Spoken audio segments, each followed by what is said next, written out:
Witam, moi drodzy fani. Dzisiaj chciałbym się z Wami podzielić historią, którą pewnego razu bardzo mocno poczułem, że chciałbym Wam ją opowiedzieć. Gdyż podobnie jak ja uwielbiacie historię, a ja chciałbym Wam podzielić się z Wami historią największego zdobywcy wszechczasów. Historią Aleksandra Wielkiego. Człowieka, który dokonał tak niebywałych czynów, że gdyby nie to, że to jest prawdą, to myślę, że niewiele osób uwierzyłoby w historię jego życia. Człowieka, który w wieku 20 kilku lat dosłownie zdobył praktycznie cały świat.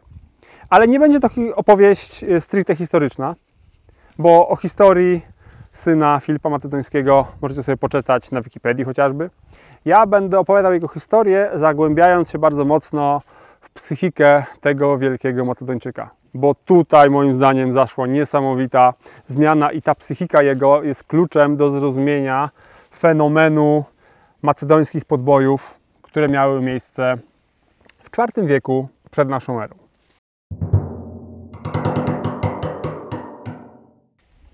Ale nie było to tak, że oczywiście Aleksander Macedoński wyskoczył sroce nagle spod ogona. Jego karierę utorował mu jego ojciec, Filip Macedoński, który podbił wszystkie miasta greckie, które nie chciały uznać hegemonii Macedonii w owym czasie. Ostatecznie w bitwie pod Cheroneją w 338 roku przed naszą erą przypieczętował supremację macedońską na terenie Grecji i zaczął planować wielką wyprawę przeciwko odwiecznemu, znienawidzonemu wrogowi Greków, czyli Persji. Nie dokonał tego, gdyż, jak pewnie wiecie, zginął zaszlachtowany nożem. Przepowiednia powiedziała mu: Filipie, strzeż się rydwanu. Więc na wielką paradę ruszył pieszo. A tam zabójca, który zadźgał go nożem, miał nóż, na którego rękojeści był wyryty właśnie rydwan. W tak nagłych okolicznościach zmarł ojciec Aleksandra, a on był bardzo młody jeszcze, ale ciągle, szczególnie przez matkę, był przygotowywany do władzy. Jego matka Olimpias od samego początku widziała w nim wielkiego człowieka i cały czas wpajała mu, że takim właśnie wielkim, wspaniałym królem, zdobywcą świata on jest. On się wychowywał właśnie w takim przeświadczeniu. Tak samo miał najwspanialszego filozofa tamtych czasów, Arystotelesa, jako swojego prywatnego nauczyciela. Coś niebywałego, ale oczywiście najpotężniejszy król Grecji, Filip, mógł sobie na coś takiego pozwolić. Dlatego wychowywał swojego syna najlepiej jak potrafił. I kiedy Aleksander, mając 10 lat, jeszcze kiedy jego ojciec żył, uczestniczył przy zakupie koni na królewskim dworze. W ten czas to kupiec przedstawił wiele pięknych koni, lecz jeden z nich był tak dziki, że nie dał się nikomu ujeździć. Wtedy mały, 10-letni Aleksander podszedł do swojego ojca i zapytał: tato, czy ja mogę spróbować ujarzmić tego konia? Ojciec, pewnie nieco martwiąc się o swojego syna, ale zgodził się oczywiście. Proszę, Aleksandrze, spróbuj. Aleksandrowi to się udało. Ujarzmił tego konia i wszyscy wpadli w niesamowity podziw, że tak mały chłopiec dokonał takiego czynu. Król był przeszczęśliwy, pewnie łzy wzruszenia napłynęły mu do oczu. Oczywiście kupił za ogromną ilość złota tego konia dla Aleksandra. Koń ten nazywał się później Bucefał, czyli bycza głowa. Podróżował z nim przez całą jego podróż przez Azję. Zmarł dopiero w Indiach, kiedy był już koniem dosyć w podeszłym wieku, ponad 20-letnim. No i oczywiście niezwykle rannym, bo ten koń nie był oszczędzany, tak samo jak Aleksander, tak samo Bucefał miał liczne rany zdobyte w bitwach, ale o tym opowiem za chwilę. Więc kiedy właśnie Aleksander wsiadł na tego konia, jego ojciec był przeszczęśliwy z tego faktu I powiedział wtedy pamiętne słowa: synu, musisz zdobyć dla siebie inne królestwo, ponieważ to, w którym ja rządzę, jest zdecydowanie za małe na twoje ambicje.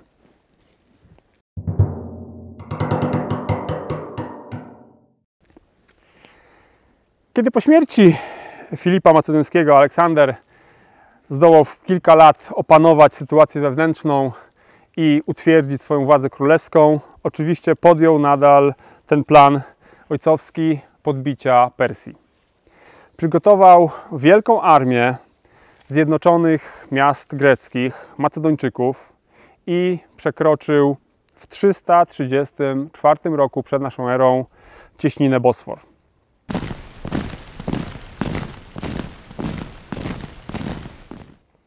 Oczywiście taka wielka operacja sił greckich nie uszła uwadze Persów. Satrapa Azji Mniejszej zebrał wojska z całego tego obszaru i wyszedł na spotkanie Macedończyka. Teraz wyobraźcie sobie sytuację. 20-latek na czele 50 000 wojowników rusza na podbój świata.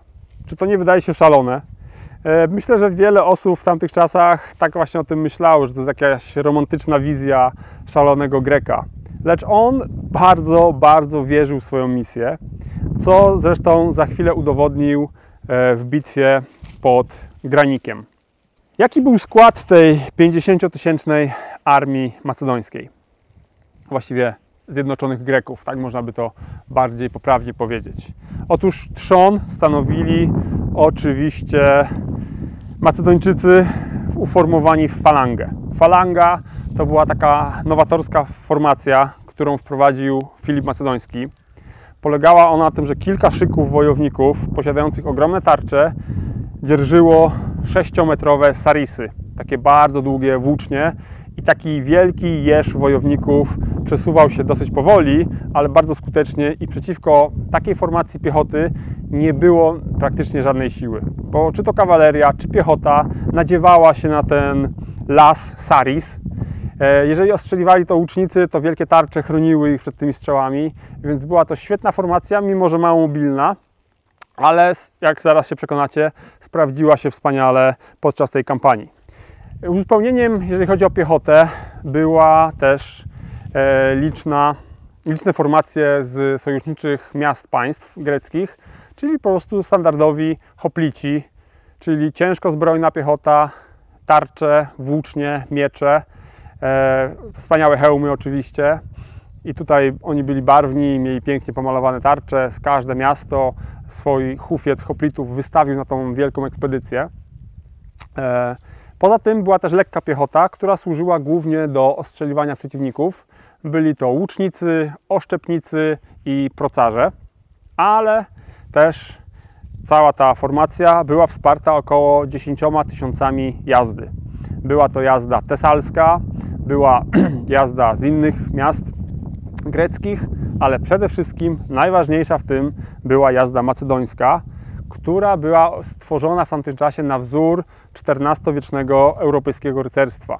Czyli byli to wyłącznie szlachetnie urodzeni, młodzi mężczyźni z najlepszych rodów Macedonii, z najbogatszych rodów. Mieli oni wspaniałe wyposażenie, mieli oni praktycznie rzecz biorąc płytowe pancerze, nagolenniki, kirysy, piękne hełmy, metalowe tarcze, miecze oraz włócznie, którymi walczyli podobnie jak późniejsze rycerstwo kopiami. I ta ciężko zbrojna kawaleria, hetairowie nazywająca się, stanowiła najważniejszy element w armii Aleksandra, ponieważ ona w każdej bitwie używana była w kluczowym momencie po to, żeby przechylić szale zwycięstwa. I tak właśnie w 334 roku nad rzeką Granik doszło do pierwszej wielkiej bitwy tej kampanii. Naprzeciwko siebie stanęły dwie armie porównywalnej wielkości. I tu 50 000 wojowników. Po stronie Persów walczyło około 10 000 najemników greckich, którzy zostali przez perskie złoto skuszeni do służby w armii perskiej. I bitwa zaczęła się oczywiście zwarciem piechoty. Była to dosyć krwawa jadka, lecz w decydującym momencie właśnie Aleksander ruszył na czele swoich hetajrów, przebił się przez szyki Persów i ruszył prosto na wodza perskiego. Był to zięć króla Dariusza. Dopadł go i zaszlachtował go na polu walki. Widząc to, Persowie praktycznie momentalnie rzucili się do ucieczki. Zostali tylko na placu boju najemnicy greccy, którzy liczyli, że jeżeli się poddadzą, to Aleksander okaże im wspaniałomyślną łaskę i być może dołączą do niego w dalszej kampanii na wschód. Tak się nie stało. Grecy byli tak wściekli na nich, że zanim w ogóle doszło do jakichkolwiek rozmów, to większość z nich została wyrżnięta w pień, a niedobitki, kiedy już się poddały, Aleksander absolutnie nie chciał przyjąć ich na swoją służbę, traktował ich jak najgorszych zbirów, gorzej niż Persów, ponieważ oni byli zdrajcami, zdradzili Grecję, więc dla przykładu wszyscy zostali zakuci w kajdany, wysłani do Grecji i tam pracowali do końca swoich dni w kopalniach przy najcięższej robocie, jaka tylko była możliwa dla niewolników w tamtym czasie. Tak więc po zwycięstwie nad rzeką Granicus Aleksander dość łatwo podbił resztę Azji Mniejszej. Oczywiście przeciął mieczem węzeł gordyjski, który był obarczony taką przepowiednią, że ktokolwiek rozwiąże ten węzeł, podbije Azję. On próbował de facto go rozwiązać, ale nie udało mu się to, więc wziął miecz, jak to Aleksander, przeciął go na pół, węzeł się rozsupłał i uznał, że to jest właśnie sposób jego na zdobycie Azji. Jednakże porażka Persów nad Granikiem wcale nie była taka istotna. Dla nich to była jakaś tam duża, ale bitwa na zachodnich rubieżach imperium i wcale to nie zatrzęsło podwalinami perskiego państwa. Dlatego znacznie bardziej istotna była kolejna bitwa, która odbyła się w Syrii nad zatoką Issos w 333 roku przed naszą erą.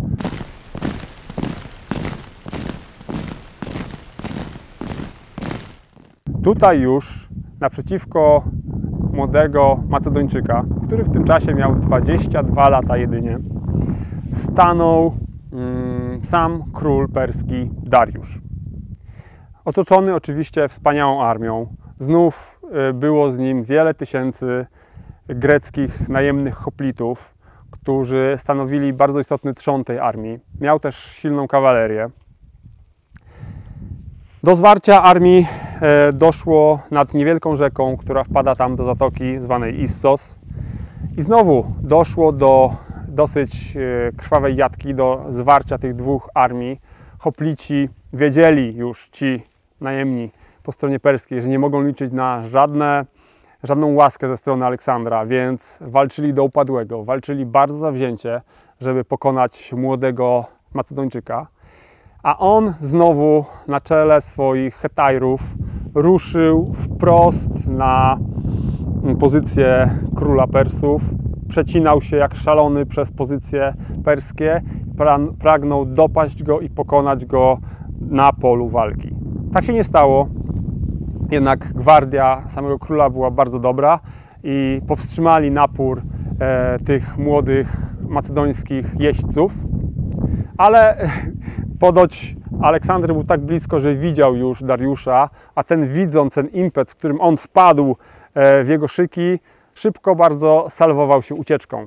Uciekał tak szybko, że zostawił za sobą cały obóz, w nim całą swoją rodzinę, a oczywiście armia perska, widząc to, jak postępuje król królów, oczywiście zrobiła to samo i wszyscy ruszyli za nim. Rozpadła się cała armia perska. Tak więc Aleksander dokonał drugiego wielkiego zwycięstwa, które bardzo też podbudowało jego psychikę.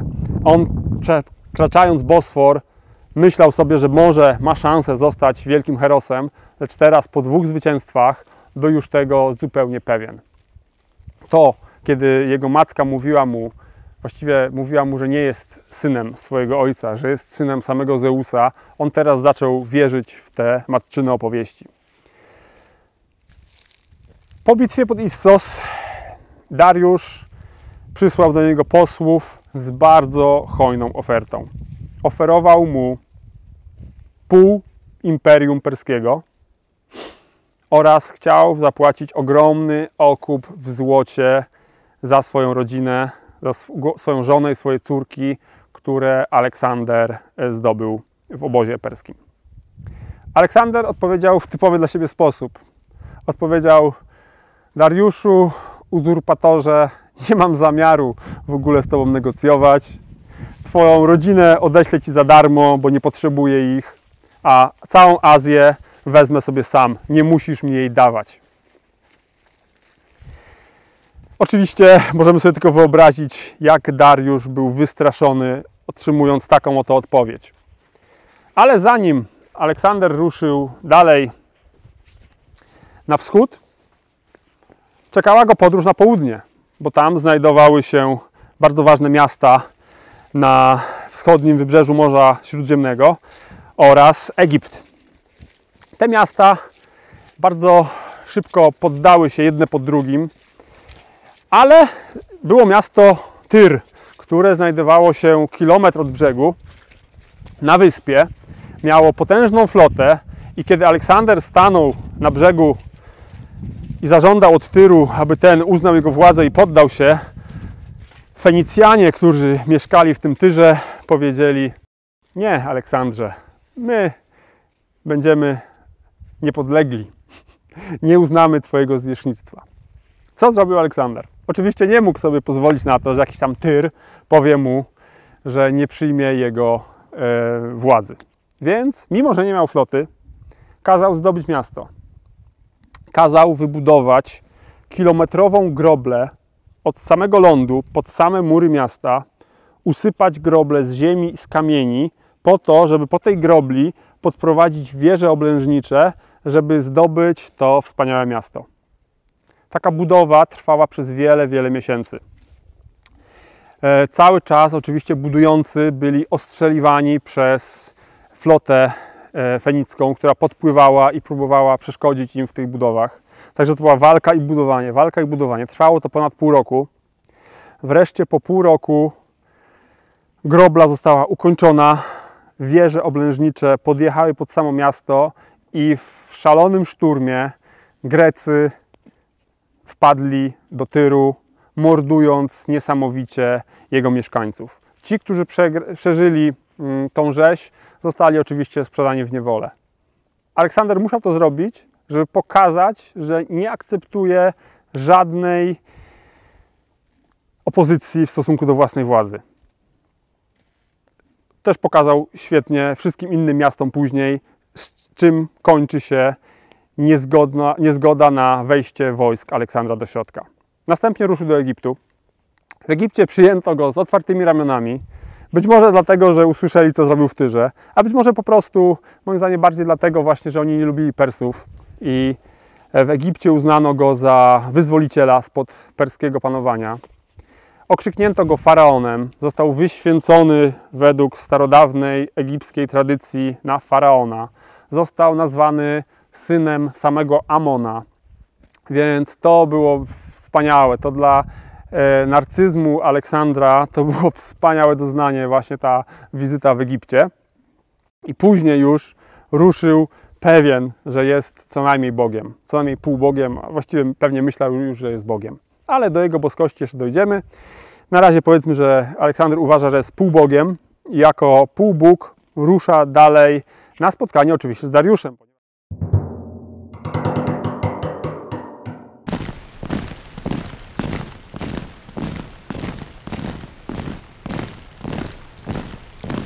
Minęły 2 lata na Tyr, na zdobycie Egiptu i teraz Dariusz postanowił zebrać największą armię, jaką kiedykolwiek mógł. Z całego imperium zwołał wojów do Mezopotamii i tam pod Gaugamellą przygotował ogromny obszar, wiele kilometrów kwadratowych, oczyścił zupełnie z nierówności, oczyścił z wszelkich krzaków, kamieni, drzew, tylko po to, żeby przygotować wspaniały teatr pod bitwę, która odbyła się tam w 331 roku przed naszą erą. Dariusz posiadał dwukrotną przewagę liczebną nad armią Aleksandra. Miał liczne słonie bojowe, które ściągnął z samych Indii, żeby przybyły tutaj walczyć za niego. Miał rydwany bojowe w liczbie kilkuset. Miał też ogromną liczbę kawalerii, w tym scytyjskich najemników. Dwie armie ustawiły się naprzeciwko siebie. Aleksander wygłosił płomienne przemówienie do swoich wojowników i pierwszy przykładnie rzucił się do walki na czele swoich Hetajrów. Rzucił się do walki, a jego żołnierze, nie czekając wiele, podnieśli ogromny krzyk i ruszyli z wielką furią za swoim wodzem, za swoim królem, za tym półbogiem na szeregi Persów. Takie zachowanie było dla Persów niesamowitym zaskoczeniem. Oni przyzwyczajeni do tego, że król stoi hen daleko z tyłu, nie bierze w ogóle udziału w walce i dryguje wszystkim z daleka. Zobaczyli młodego Macedończyka, który pewnie z pianą na ustach siekał mieczem szeregi Persów i oczywiście chciał się przedrzeć w kierunku Dariusza.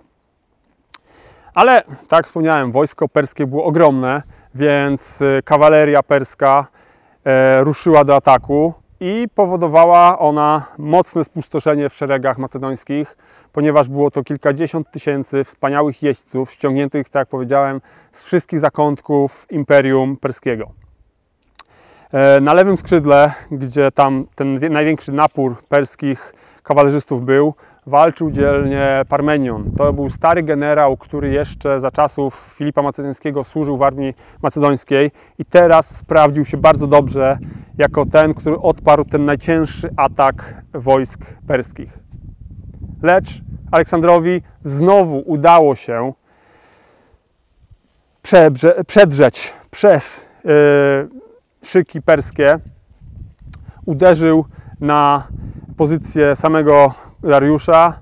Ten znowu salwował się ucieczką i znowu wieść o tym, że król królów ucieka z pola walki, spowodowała załamanie się morale wojsk perskich i mimo, że całkiem nieźle im szło, uciekli, wycofali się i w ten oto sposób pod Gaugamellą Aleksander, tracąc tylko kilka tysięcy wojowników, zwyciężył największą armię perską, jaka prawdopodobnie kiedykolwiek została zwerbowana.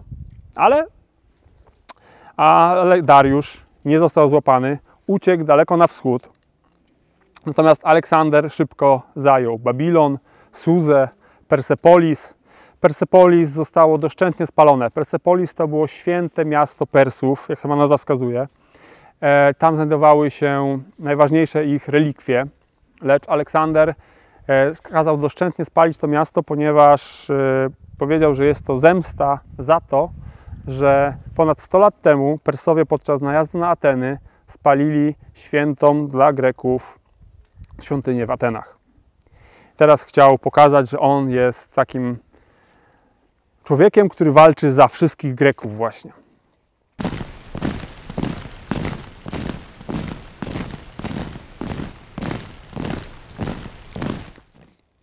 Podbił praktycznie całe imperium Dariusza, bo w tym momencie, kiedy już pokonał tą wielką armię, tam nie było prawie nikogo, kto chciałby stawić mu jakiekolwiek czoło.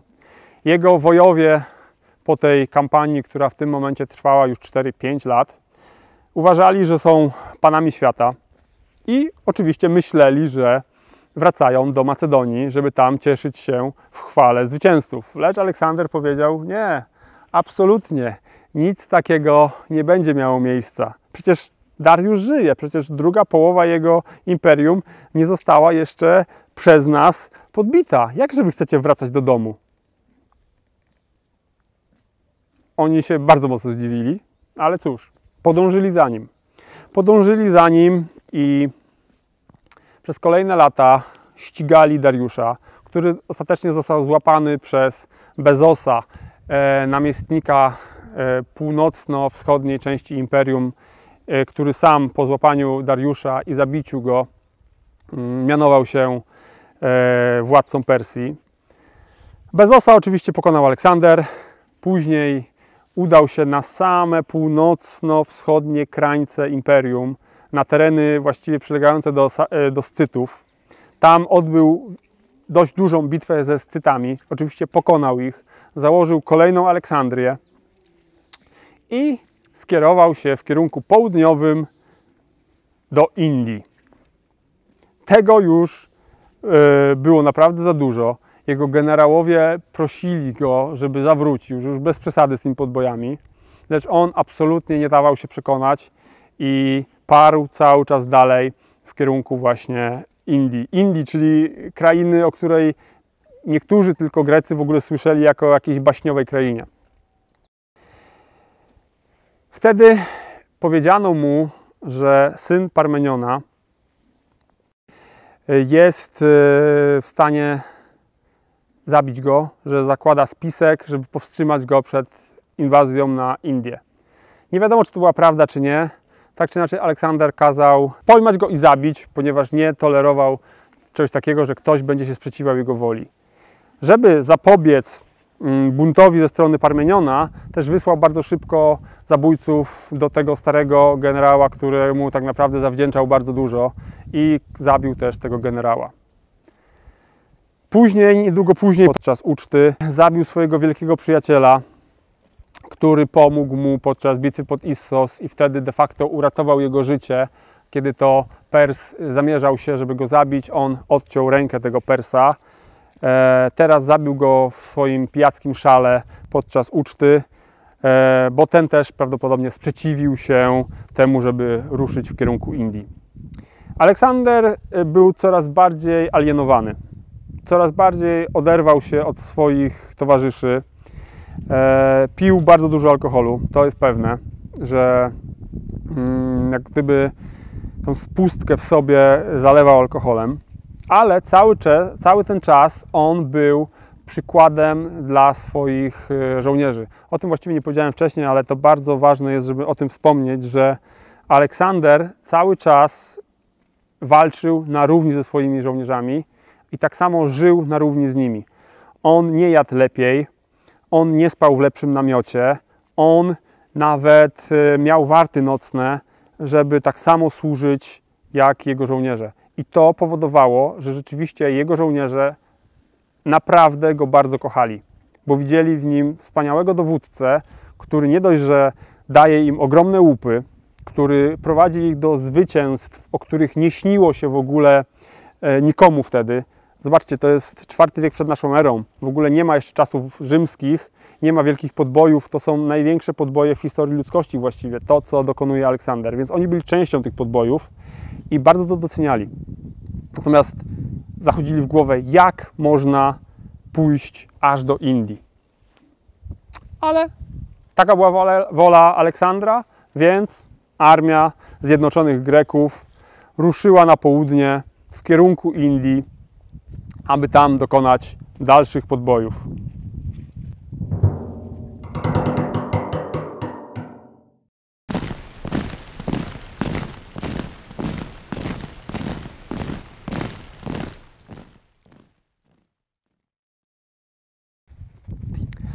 Ale zanim stanął na indyjskiej ziemi, to jeszcze na jego drodze stanęła dumna twierdza na terenie dzisiejszego Afganistanu. Tyr to przy niej pikuś. Ta twierdza była zlokalizowana na szczycie praktycznie pionowej góry. Uważała się za niezdobytą, a co więcej, wiedząc, że Aleksandra armia nadchodzi, przygotowali sobie zapasy na wiele lat oblężenia. Więc kiedy Aleksander wszedł pod tę twierdzę, oni powiedzieli: spadaj koleś, my nie zamierzamy wpuścić cię do środka. No, cóż mógł zrobić Aleksander Macedoński? Oczywiście nie mógł popuścić, więc uknął sprytny plan. Otóż zebrał 300 ochotników, którzy umieli wspinać się po skałach, i wysłał ich w nocy, żeby wspięli się jak taka grupa komandosów na te strome ściany skalne i wskoczyli do środka, do tego miasta. Taki atak spotkał się z zupełnym zaskoczeniem obrońców, którzy nie spodziewali się tak śmiałego ruchu ze strony Macedończyka. Oczywiście ci komandosi wpadli do środka, wycięli obrońców i otworzyli bramy dla królów teraz, którym był Aleksander Wielki. W środku Aleksander znalazł Roxanę, córkę jednego z satrapów wschodnich prowincji i ponoć ta Roxana była kobietą bardzo piękną, tak piękną, że Aleksander postanowił ją poślubić. Po zdobyciu tej twierdzy ruszył w kierunku Indii i tam doszło do ostatniej wielkiej bitwy jego kampanii nad rzeką, która nazywała się Hydespas w 326 roku przed naszą erą. Naprzeciwko armii macedońskiej stanął król indyjski Porus, który miał niezliczone słonie bojowe. No i oczywiście świetną armię, przywykłą do walki w takim, a nie innym klimacie. Zobaczcie, tutaj już mamy klimat subtropikalny.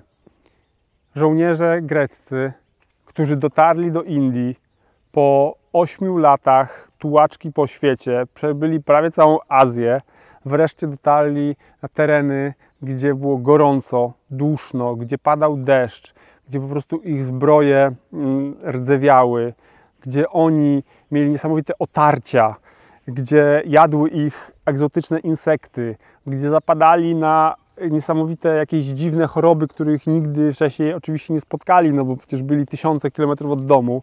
I w takich warunkach Aleksander zmierzył się z armią króla Porusa.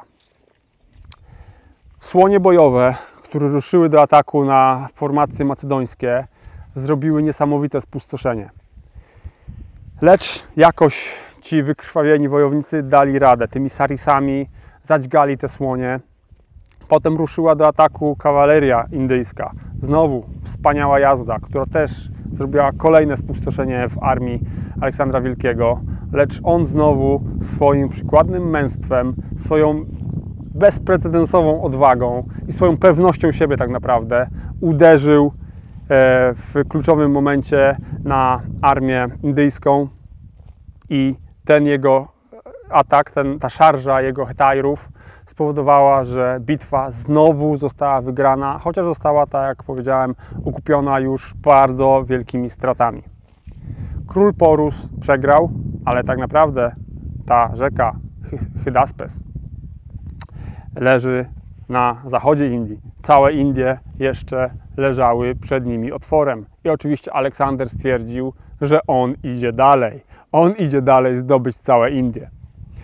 Tego już było zdecydowanie za wiele. Jego żołnierze powiedzieli nie.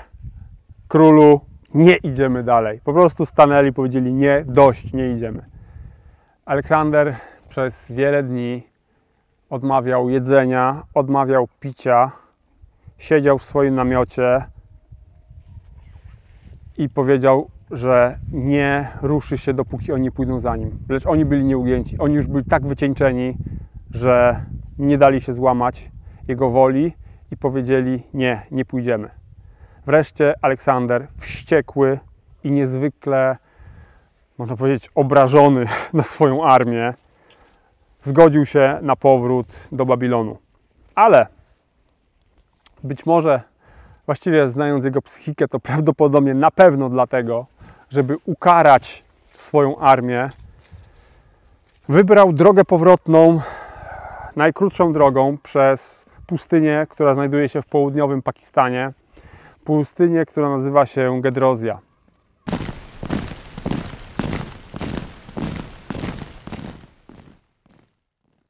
I na tej pustyni przez wiele miesięcy zmarło bardzo wielu jego żołnierzy, którzy przez ostatnie 8 lat, pokryci niezliczoną ilością blizn, walczyli w jego armii. Teraz zginęli na pustyni gedrozyjskiej, choć Aleksander, jak to przystało na niego, cały czas znosił trudności tej wyprawy na równo z nimi.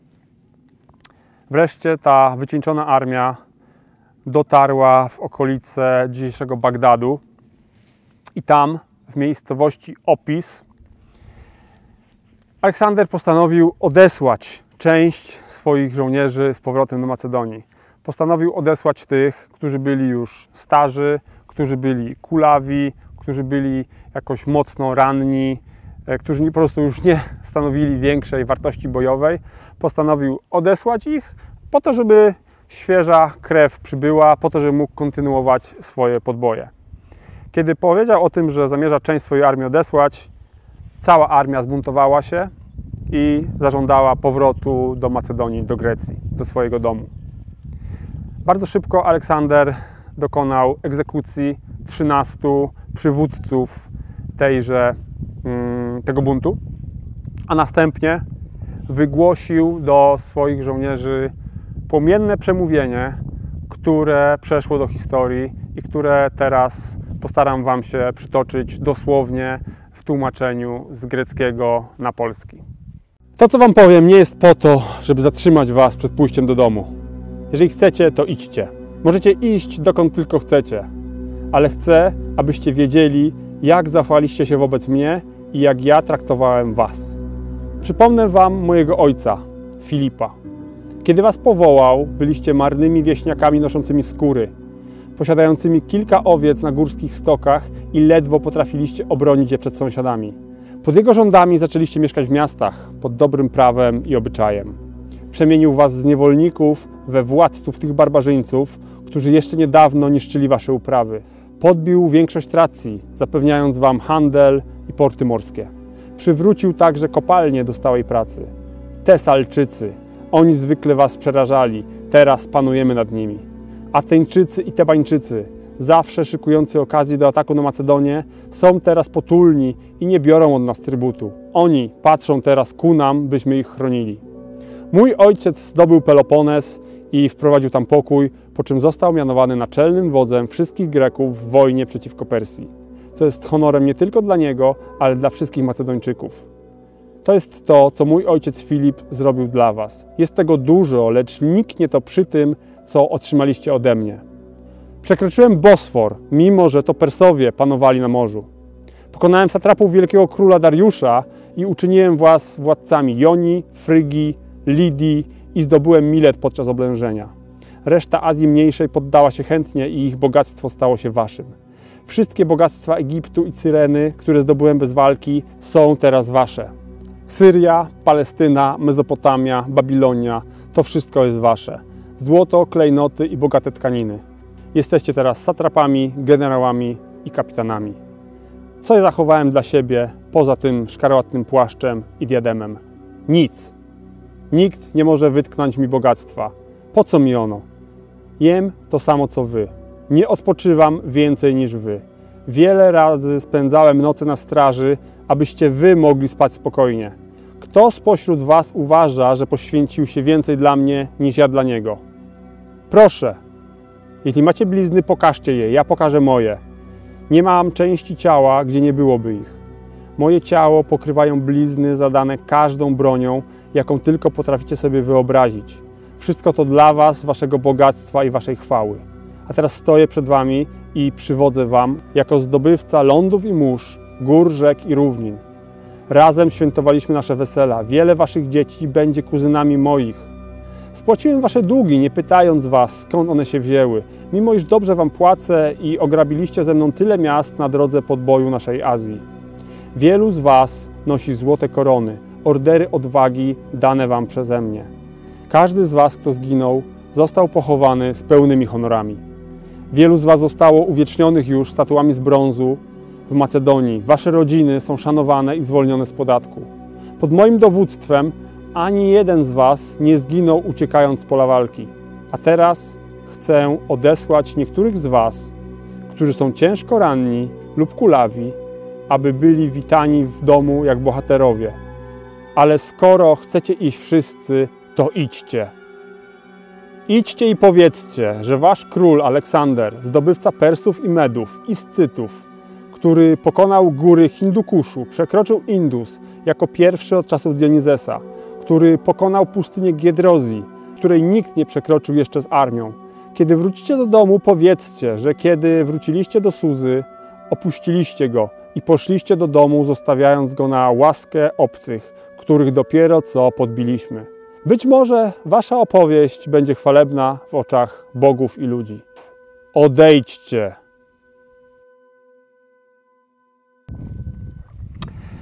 Po tym przemówieniu jego żołnierze zaczęli błagać go o przebaczenie, zaczęli prosić go, żeby mogli dalej z nim podróżować przez Azję i dokonywać dalszych podbojów. On łaskawie zgodził się i ruszyli wszyscy do Babilonu. W Babilonie odbyły się wesela, wielkie wesela łączące różne rody perskie z rodami macedońskimi i greckimi. Odbyły się wielkie uczty i oczywiście Aleksander znowu upijał się na umór i podczas jednej z takich uczt zaczął krwawić, dostał wysokiej gorączki i parę dni później zmarł. Tak naprawdę nie wiadomo, czy został otruty. Wiele poszlak na to wskazuje. Być może jakaś choroba egzotyczna, być może zatrucie. Do końca nie wiadomo, na co zmarł w wieku 33 lat największy zdobywca w dziejach świata.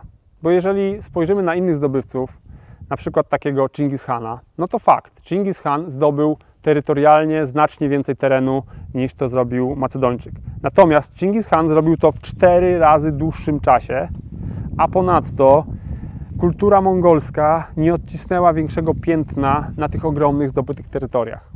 Możecie powiedzieć, że wielkim wodzem był Juliusz Cezar. Uważam, że absolutnie nie był większym od Aleksandra.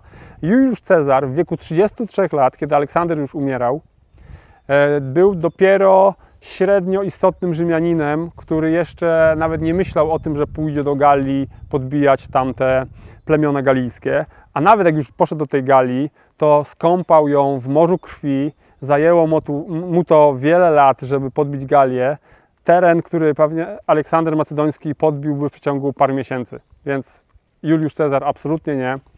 Moim zdaniem najbliżej geniuszowi wielkiego Macedończyka był Napoleon Bonaparte, ponieważ ten rzeczywiście świetnie dowodził, wygrywał bitwy w sposób błyskotliwy, ale brakło mu tej charyzmy i brakło mu tego boskiego elementu, że tak powiem, który miał Aleksander.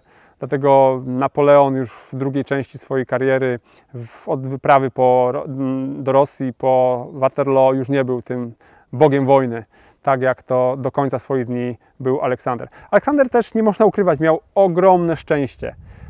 On w każdej z tych bitew miał ogromne szanse, żeby po prostu umrzeć. To jest tak, jakby w każdej bitwie na kości wyrzucił 6. Po prostu miał szczęście, że przy tak niebezpiecznym trybie życia, jaki prowadził, udało mu się przeżyć te 33 lata i nie umrzeć od strzały czy od miecza swojego wroga. Co by się stało, gdyby Aleksander nie został otruty, powiedzmy, i mógł dalej kontynuować swój podbój? No na pewno losy świata zmieniłyby się diametralnie. Aleksander chciał na przykład podbić Kartaginę, chciał podbić Italię, bo tam słyszał, że jest jakaś cywilizacja. Więc nie byłoby potem prawdopodobnie Imperium Rzymskiego, bo on by pokonał ten zalążek, który już tam wtedy tlił się w okolicach Rzymu. Też nie byłoby później Kartaginy, nie byłoby wojen punickich, w ogóle ta historia Europy potoczyłaby się zupełnie inaczej. Ale i tak jego podbój doprowadził do ogromnych zmian na mapie świata. Doszło do procesu, który nazywa się helenizacja, czyli cały ten obszar wielki podbity przez Greków później przyjął grecką kulturę i odcisnęło to ogromne piętno na dalszych losach większej części znanego wówczas cywilizowanego świata. Tak więc wyobraźcie sobie mnie, 17-letniego chłopca, który czyta z wypiekami na twarzy biografię Aleksandra Wielkiego, pióra Petera Greena. To po prostu dla mnie było niesamowite przeżycie, o którym postanowiłem Wam opowiedzieć, a do takiej lektury bardzo dobrze jest zaparzyć sobie jakiś wspaniały trunek, na przykład kawę czy herbatę w takim oto glinianym kubku, w którym gwarantuję, że wszystko smakuje przynajmniej 2 razy lepiej. I taki kubek ze zniżką dla naszych fanów możecie nabyć w naszym sklepie. Link do tego sklepu znajduje się w opisie. A ja Wam bardzo dziękuję za uwagę i zapraszam na kolejne filmy na kanale Osada Słowiańska. Do zobaczenia! Maurus, ty jesteś najlepszy koń na świecie, a ten Bucefał to wiesz, to taki może drugi był na świecie koń. Ty jesteś na pewno najlepszy, nie martw się.